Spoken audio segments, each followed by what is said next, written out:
The employees have been very stressed. It's taken them much longer to do transactions. The dealer work has been so backed up. It has not been easy for the employees at all. That's Jefferson County Clerk Bobby Holzclaw just this afternoon on Monday's ransomware attack that shut down all offices. Now employees are still being paid and the county is feeling optimistic. Some branches could open back up tomorrow, maybe even Saturday. Thanks for joining us here at WHAS 11 News at 5 o'clock. I'm Connie Leonard. And I'm Doug Profit. It has now been 4 days and there's some new information for you tonight. It is now believed to be a Russian cyber attack on the Louisville Clerk's computer system. Bobby Holzclaw is waiting on an FBI report to find out how much money they want is being demanded. But in a defiant move, she says they won't be paying anything. Jose Alonso has been watching the situation unfold and spoke with surrounding clerks who are stepping up to help out.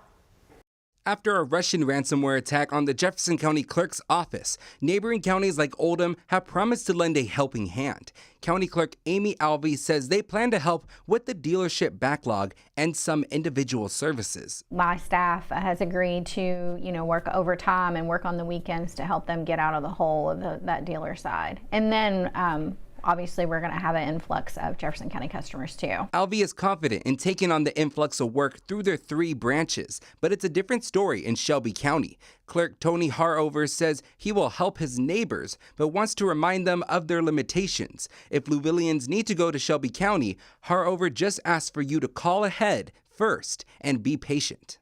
I think we can take care of them, but we've got our own customers too, and I would say the same thing for our Shelby County customers. The clerks ask that you make sure to bring proper documentation, your driver's license, proof of insurance as well. Surrounding counties are prioritizing service to customers whose registration expire at the end of this month. Jose Alonso, WHAS 11 on your side.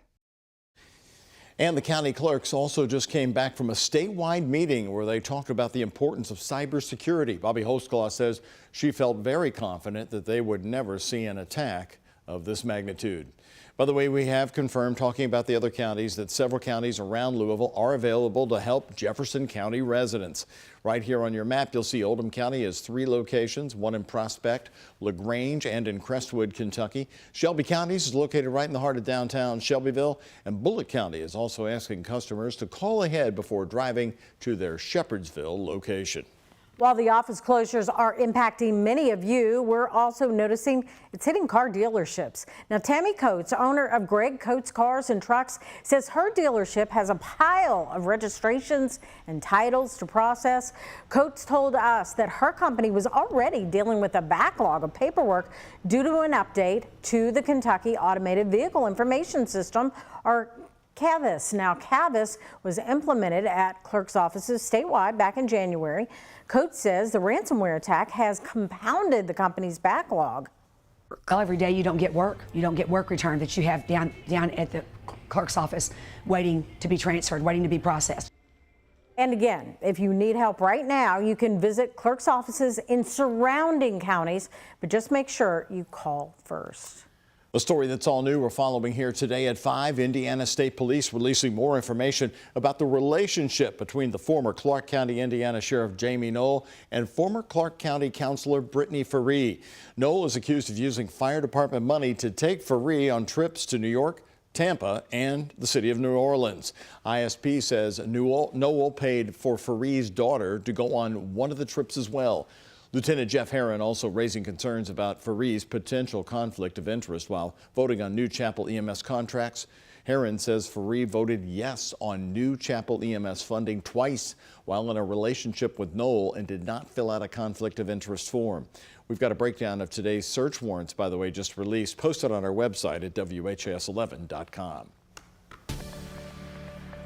Our weather impact today is hot and humid. Yeah. You know, that heat wave, little heat wave coming back. Exactly. And I was saying we've been having, a nightly shower. I don't really mind it. It's actually kind of nice because you get your flowers watered. We take that rain-cooled air every now and again when Yep. you can get that pop-up shower. And of course, the farmers need the rain this time of the year, so not all bad to get those pop-up showers. Speaking of that, we do have one near Fairdale heading towards the Jefferson Memorial Forest. We're looking live here from the U of L campus with our Belmont Senior Living cam off to the south. And so that's where we have a little tiny shower shower out there, but as Doug was mentioning, it feels pretty steamy with that heat index right at 90 degrees. High temperature right now, 88 degrees, the exact forecast high we gave you yesterday. So we do have a little front moving through the area. You can see that north flow. That's actually going to bring down the humidity a little bit for tomorrow and Saturday. A little bit of a break in that humidity for a couple days. As we zoom in very, very closely, here you can see that little bit of shower there around Fairdale right now and towards South Park Country Club. As we expand back out and look at Futurecast, a shower dotting a couple areas through this evening, especially over Kentucky, drier in Indiana.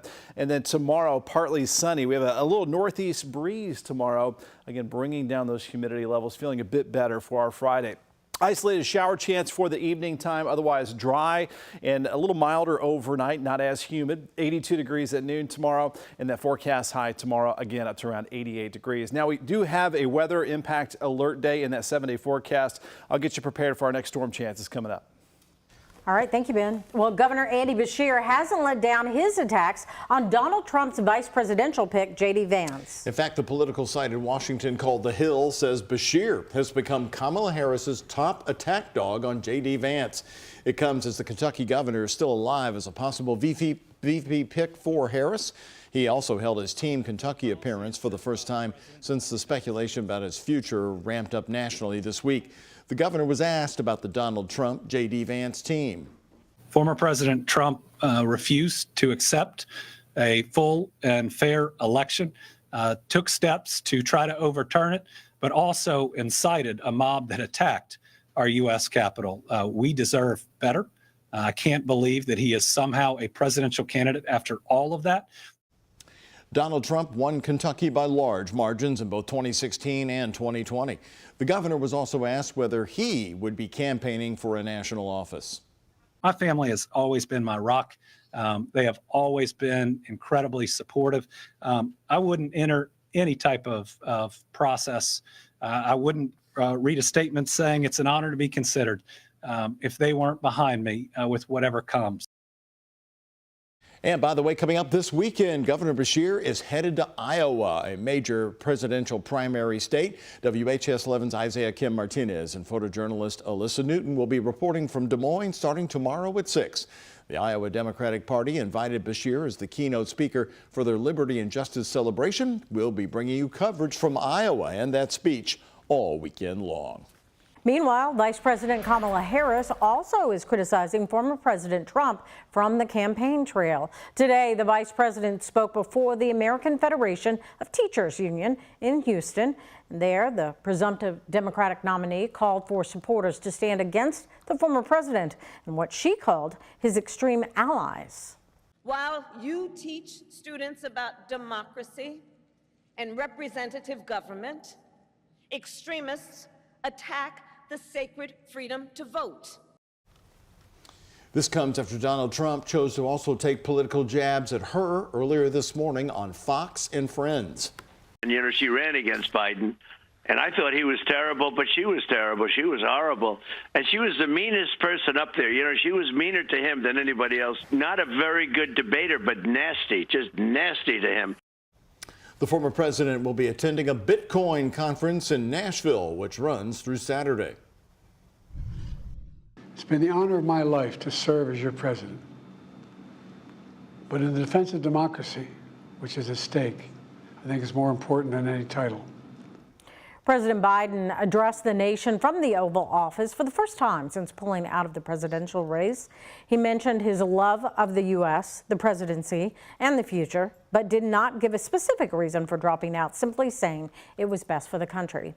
The speech followed weeks of pressure from the Democratic Party after his performance at the June debate. While he spoke for less than 15 minutes, the president laid out goals for the remainder of his term. That means I'll continue to lower costs for hardworking families, grow our economy. I'll keep defending our personal freedoms and our civil rights, from the right to vote to the right to choose. Now, some other areas the president said he wants to address include gun violence, the climate crisis, and Supreme Court reform. He also expressed interest in helping elect Vice President Kamala Harris to the presidency. He has 6 months left in office.